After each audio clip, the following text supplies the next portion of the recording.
Sawadee-ka, and welcome to Thailand News Update. In today's news, a NIDA poll reveals that many Thais believe there is no suitable leader for the role of Prime Minister. The International Air Transport Association warns that the risk of catching COVID-19 on airplane flights has doubled. And Thailand finally administered its 100 millionth COVID vaccine in the country. All that and more coming up.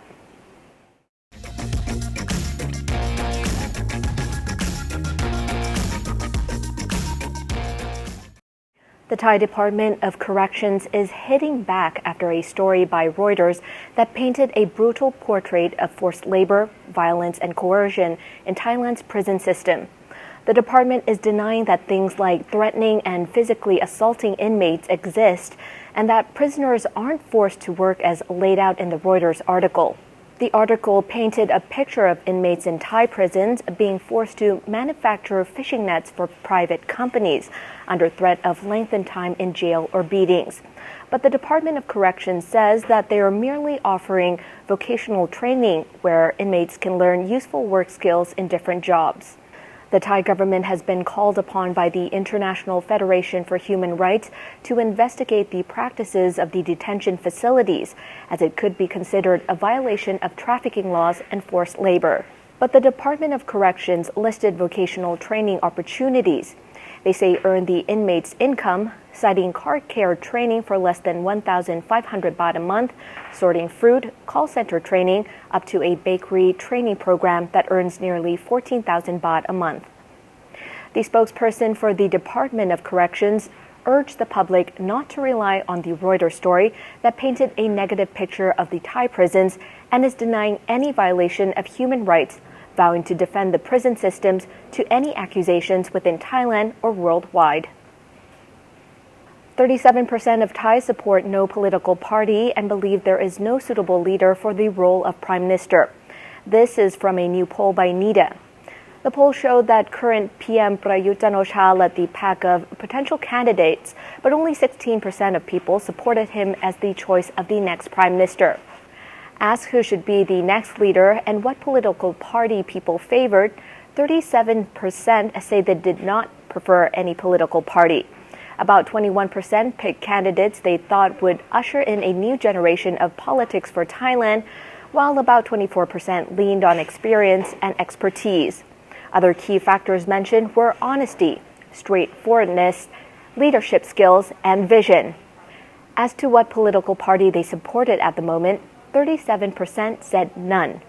24% like the main opposition party, Pheu Thai, and another 13% said they would vote for the other opposition party, Move Forward. The governing Palang Pracharat party only scored 9% of the poll vote, and their coalition partners, the Democrats, another 7%. As tourism has been gaining traction until the Omicron variant threw a spanner into the works, the CCSA has warned that the chances of catching COVID-19 on flights has increased because of the more transmissible new variant.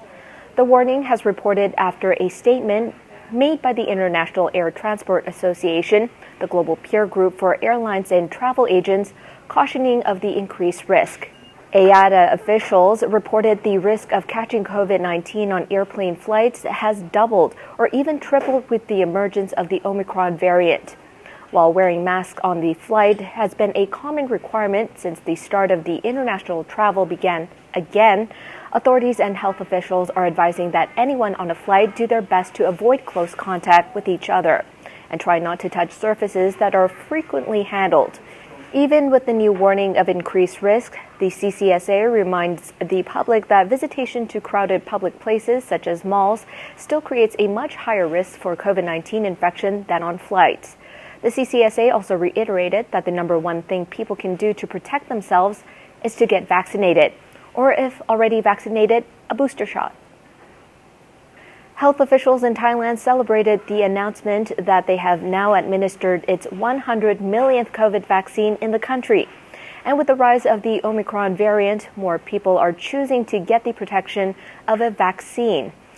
And officials are working to rapidly increase the number of third-dose booster shots administered within Thailand, as many brands have now confirmed they remain effective against the new strain, but require the booster dose. But the public health minister warns that with the emergence of the Omicron variant, Thailand still has its work cut out for it. Third booster shots have been shown to provide a strong protection against the new variant, though, he says. With AstraZeneca recently announcing that Oxford University studies found that a booster shot of their vaccine provides strong protection against Omicron, the minister is recommending anyone who's already been vaccinated with AstraZeneca to get a third dose using the same brand. Minister Anutin says that Thailand is working to rapidly accelerate the administering of booster shots throughout the country as the Omicron variant has shown to be extremely transmissible. At 7:59 a.m. local time on December 26, 2004, a powerful underwater earthquake rumbled off the coast and northern coast of Sumatra Island, Indonesia. It set off a series of underwater shock waves that would eventually be felt right around the rim of Indian Ocean. It was the Boxing Day tsunami, also known as the Indian Ocean tsunami or Asian tsunami. Minutes later, it started affecting the shorelines around the Indian Ocean, first in the Indonesian region of Aceh, and then Thailand's southern Andaman seashores not long after. Yesterday was the 17th anniversary of the tsunami, which affected so many people in Thailand as it slammed into the shores of the southern Andaman. Official Thai government statistics estimated 4,812 souls were lost to the waves, with another 8,457 injured and 4,499 missing, presumed dead. An estimated 250,000 died around the rim of the Indian Ocean that day.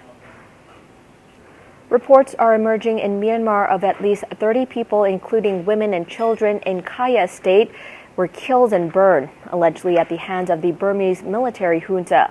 Members of the Karenni human rights group stumbled upon the morbid discovery near Huseo town, around 70 kilometers from Thailand's Mae Hong Son province. The group found the charred remains of 30 refugees inside burned-out vehicles attributed to Burmese military forces. Photos began to surface online, posted by civilians reporting on the fighting and showing photos of 2 trucks and a car on a local highway, completely gutted by fire. Burned bodies were visible in some more graphic photos. Local defense forces, many of which have formed in the wake of the February 1 coup that saw the Burmese military overthrow the democratically elected government, say they heard reports that the military stopped cars and possibly burned them along the highway in Huseo after intense skirmish on Friday and went to investigate. They discovered the burned vehicles yesterday morning with the charred victims inside. Several areas in the east coast Malaysian states of Kelantan and Terengganu, both near the southern Thai border, are expected to be flooded on December 30th and 31st, according to Malaysia's Drainage and Irrigation Department.